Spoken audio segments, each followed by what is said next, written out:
Alright, so yun mga lods, mayroon po tayo dito na mga lodi. Bagong microwave po ito mga lods. As in po talaga mga lods, bago po siya mga lodi. So ito pa po yung kanyang box mga lods. Yan. Okay, bago po talaga ito mga lods. Right, so bale nag-aanos lang po ito mga lodi. Parang isang linggo lang yata mga lods. So bale ang problema niya mga lodi ngayon. Tetest po natin mga lods. I-on lang po natin para makita nyo. And wala po siyang power mga lodi. Okay, wala po siyang display. Okay, tetest po natin yung kanyang fuse. Para makita po natin. Ayan, nabuksan ko na po mga lods. Okay, test po natin yung kanyang fuse. You know, goods po yung kanyang fuse mga lods. Gumana po yung ating, pumalo po yung multimeter mga lodi. Okay. So ngayon, pag isaksak po natin yan mga lods, ayan kung titignan nyo, naka-on na po siya mga lodi, pero wala po siyang display. So para makita po natin kung ano po yung problema. Dapat po kasi ito mga lods, dahil 6-month warranty po, i-claim po sana ng warranty mga lods. Pero ngayon, dahil sa content po mga lods, dahil gusto ko pong gawin ng content ito mga lods, hindi porque bago po mga lods, matagal po siya masisira. Mayroon po talaga yung mga tawag po sa atin na factory defect po mga lods. Hindi ko lang alam kung yun po ang tamang words po mga lods, pero kayo na pong bahala dahil malaki na po kayo mga lods. Okay, so ngayon bubuksan po natin dahil wala po akong dalang drill po, ay hiniram po kasi, so magmamanual po tayo mga lods. Okay, so yan, natanggal na po natin yung 4 na screw. Meron pa po yan dito sa tagiliran niya mga lodi.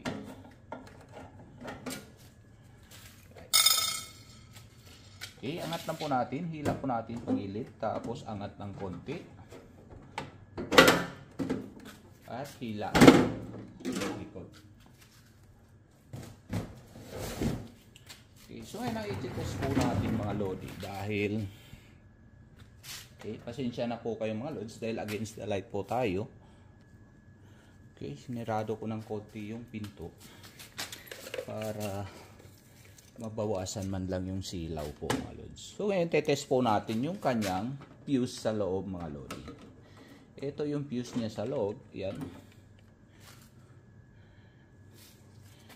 May pangalawang fuse po yan mga lods. So yan, putol po yung fuse po niya sa loob mga lodi. Yan o. Hindi po gumagana yung hindi po pumapalo yung ating multimeter mga lodi. Ibig sabihin yung fuse niya lang po sa loob ang naputol mga lodi. So hanap po tayo ng fuse. Okay. Dito lang muna yan.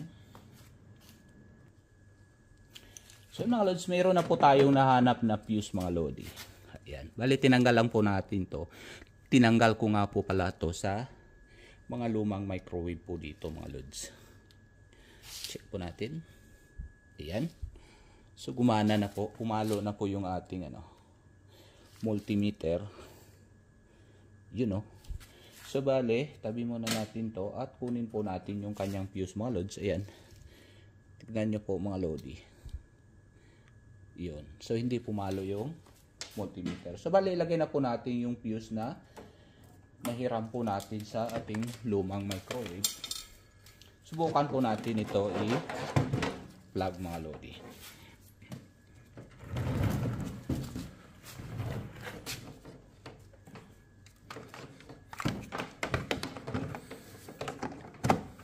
You know. So yan, may display na po siya mga lods. Yung fuse lang po ang pinalitan po natin mga lods. Wala po tayong ibang ginalaw mga lodi. Try po natin ng 1 minute. Tignan po natin kung puputok po yung fuse mga lodi.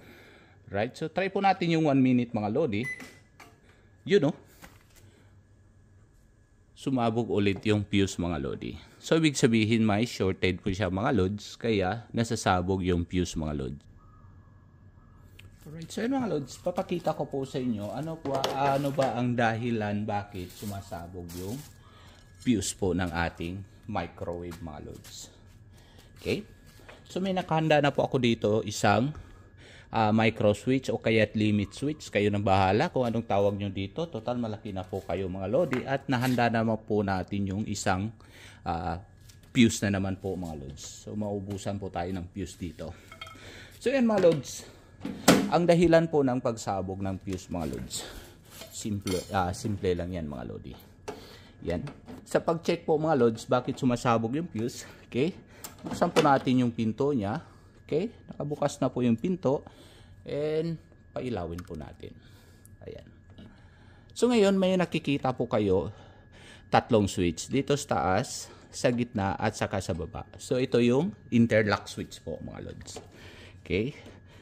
Kayo na pong bahala kung anong tawag nyo dito mga lods. Ngayon check po natin isa-isa mga lods. Dito po dahil pindot naman po natin ng gamit ang ating daliri mga lodi. Okay, gamitin po natin yung daliri. Maririnig naman po natin. Ayan, ilapit po natin yung ating mic. Ayan, tumutunog po siya mga lods. And dito naman po sa baba mga lodi, dahil nakakonect po kasi dalawa pagpasok ng switch. So sabay po silang dalawa mag-on. So ngayon, isa-isahin po natin. Yung sa baba po unahin natin. Ayan o. Tumutunog po mga lods. Dito sa pangalawa po sa gitna mga lodi,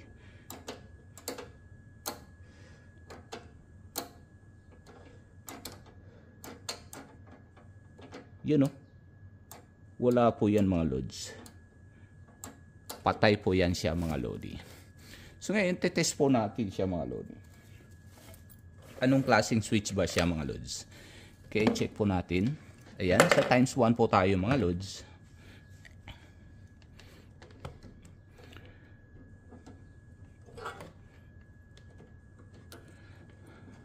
Minsan po kasi okay, minsan hindi po. Sa mga ganitong klaseng ano po mga lods. Minsan pag nagalaw na po natin, gagana po siya mga lods. So yan, ibig sabihin normally closed po siya mga lods. Ayun, check po natin kung nag-o-open ba siya. Yun o, kung napapansin nyo, gumagalaw po yung ating multimeter. Pag ipindot ko mga lods, yun o, hindi po siya nagsisiro mga lods. Yun. Dahil itong switch po ay normally closed po yan mga lods. Ngayon test po natin dito sa baba mga lodi. Check po natin kung anong klaseng switch po ito mga lodi. Okay. Pindot lang po natin. Ito ay normally open po yung sa baba. At dito sa taas. Oops, huwag malaglag. Sira na nga eh. Masisira pa. Check po natin yung sa taas. Ibig sabihin yung sa taas, normally open po mga lodi.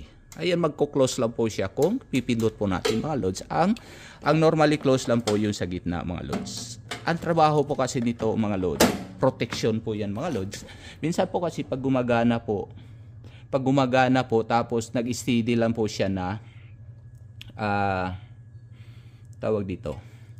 Steady lang po siya close mga lods. Ngayon, minsan po kasi pag hindi niya mapoprotect mga lods, pagbukas po natin ng pinto mga lods, yung microwave po gagana po at gagana lang po siya mga lodi. Mag-on lang po siya tuloy-tuloy mga lods. So yan gagawin po natin. Subukan po natin palitan kahit po na under warranty po ito mga lods. Try po natin bunutin yung kanyang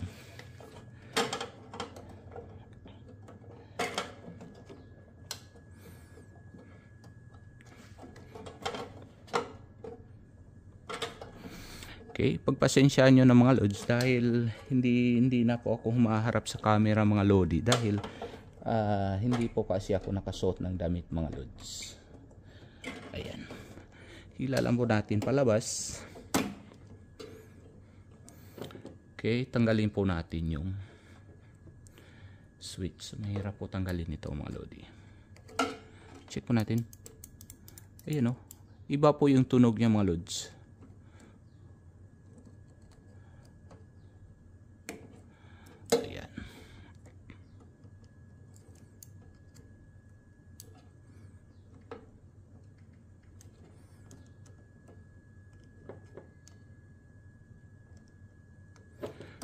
kung tutusin mga lodi, hindi ko po dapat i-repair to mga lods dahil under warranty po ito mga lodi.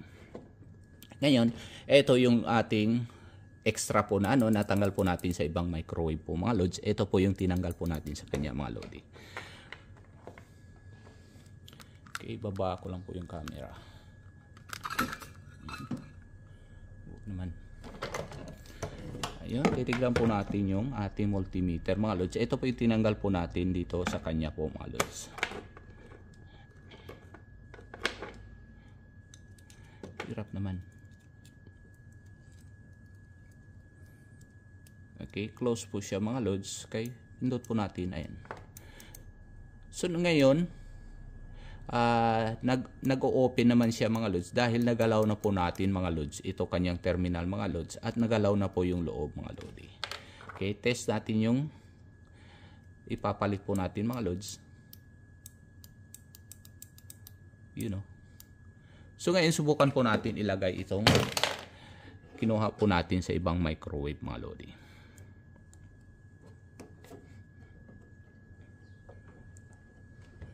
Tapos, test po natin i-on.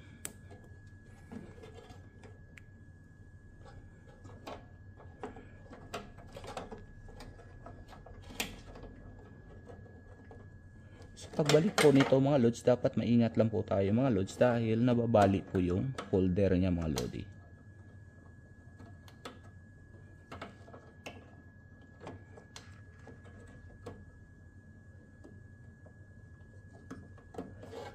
Okay, diin lang po natin.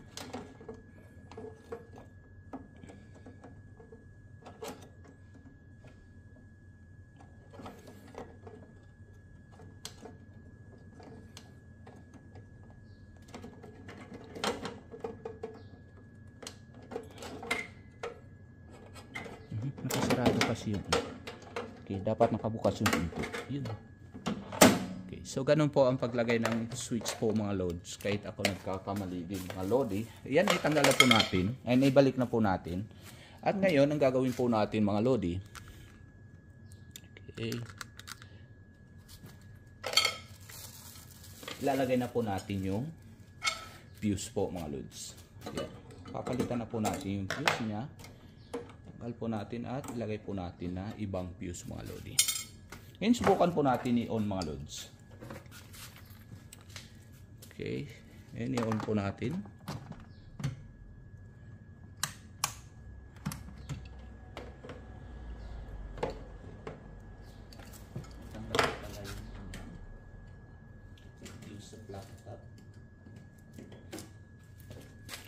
Okay.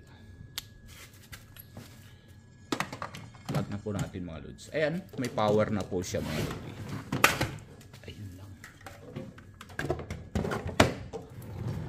Check po natin. Ayan, nagka-power na po siya mga lods. So ngayon, susubukan po natin ulit ng 1 minute mga lodi. Kung sasabog ba yung kanyang fuse. You know. So gumana na po siya mga lods. Hindi na po sumabog yung fuse niya po mga lodi.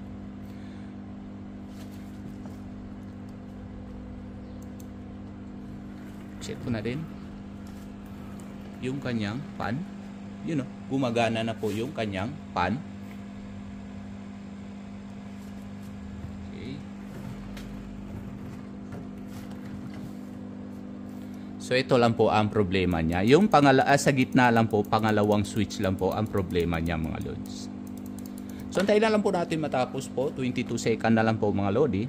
Dahil pag problema po kasi, pag sira po kasi ito mga lods, pagka pindot mo lang po ng start mga lods, putok agad yung kanyang fuse mga lods. Ayan, hanggang sa muli po, maraming salamat. Stay safe, stay creative. God bless you all. Bye-bye.